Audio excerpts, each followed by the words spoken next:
Why focusing on your people is a winning strategy.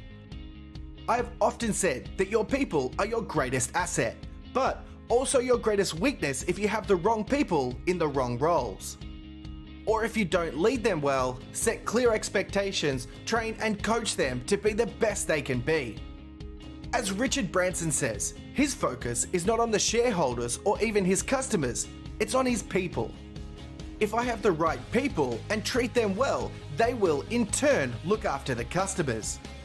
I came across another great example of how a large multinational business changed their focus to be more people-centric and turned around negative growth to posting 20% growth on $7 billion revenues. Mike Salvino was the CEO of Accenture Operations, responsible for 100,000 people globally, and his first year in charge was a disaster. He was promising strong, profitable growth and instead delivered a negative impact. In Mike's words, when people take pride in the business, they focus more on customers' needs and deliver innovation. Mike experienced a life-altering event with his father that resulted in a crash course on how neuroscience explains human behavior and motivation. Based on Harvard Business School research, Mike learned these 4 fundamentals that he could apply to business. Number 1, giving someone a pat on the back, a raise, or showing appreciation meant people felt excited and engaged. Number 2, if people are made to feel defensive, this impedes inspiration and creativity. Number 3, positive social interactions allow people to let their guard down. Therefore, they are more inclined to listen and empathize, which builds trust.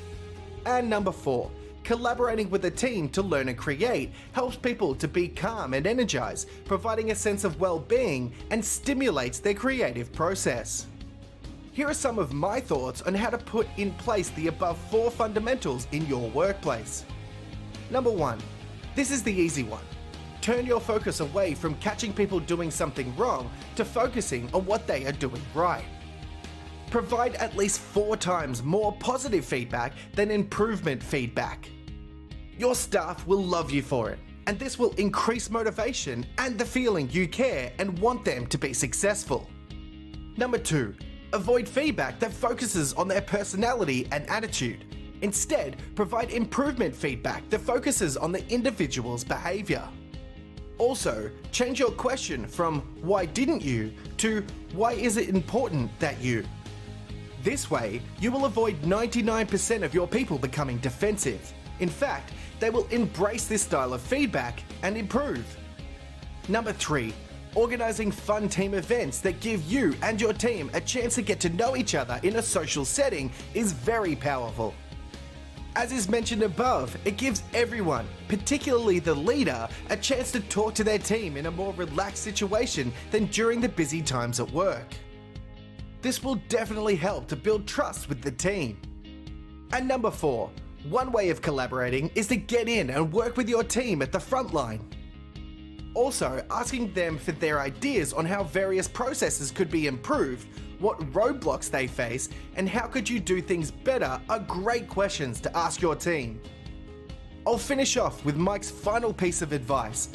Prioritizing your people and treating them well is more than a nice idea.